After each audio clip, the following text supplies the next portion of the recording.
Namaste, sir, for giving us this book.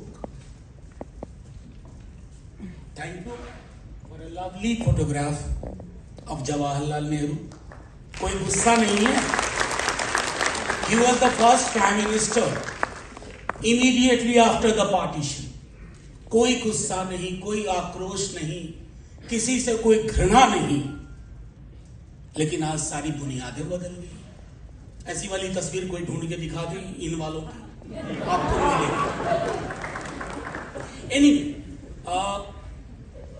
it's a kind of capsule जो आदित्य जी ने लिखा है.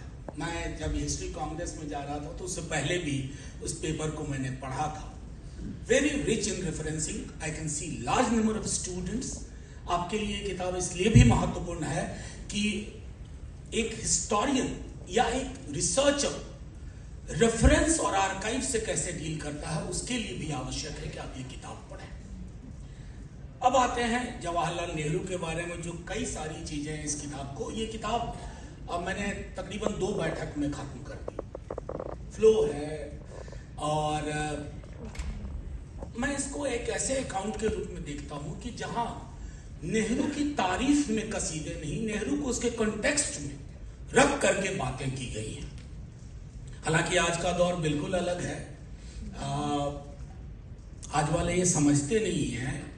You can deal with Indian National Congress, you can deal with parties like us, but you have not evolved a mechanism to deal with Nehru. आज भी नेहरू आपसे संभल नहीं पा रहे, आपको समझ में नहीं आ रहा है. क्योंकि मेरा मानना है कि मैं एक बहुत ही वो लाइटर वेन में कह रहा हूं, एक सीमेंट का एक विज्ञापन आता है कि भाई ये दीवार टूटती क्यों नहीं. तो नेहरू वो दीवार है जो टूट नहीं रहे.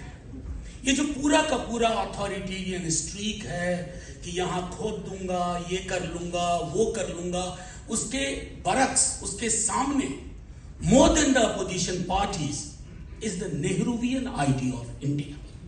वो आज भी है.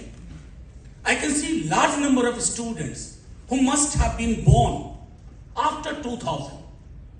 नेहरू की मौत के 36 वर्ष के बाद, 37 वर्ष के बाद, लेकिन आज अगर वो जवाहर भवन में है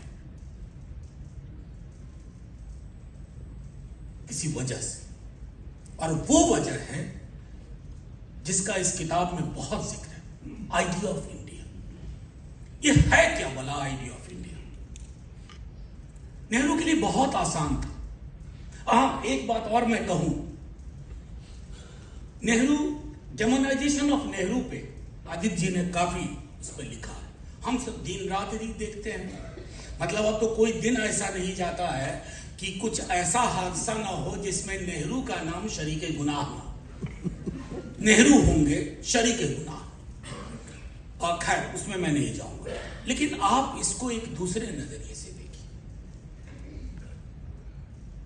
2014 के बाद आप कभी काउंट करना गूगल करके कितनी किताबें नेहरू पे लिखी गई हैं.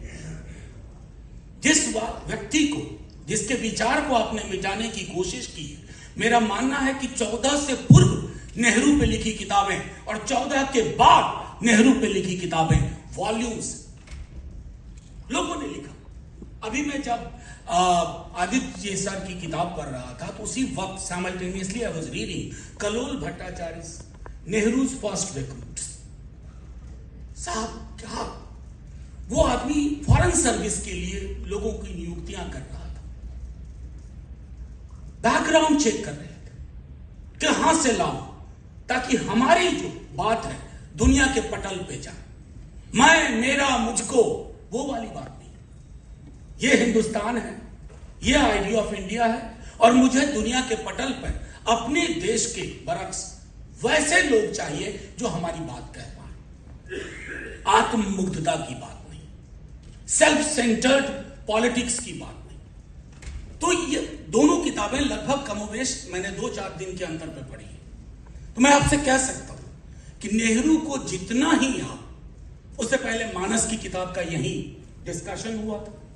तो ये एक चीज हमें समझने की जरूरत है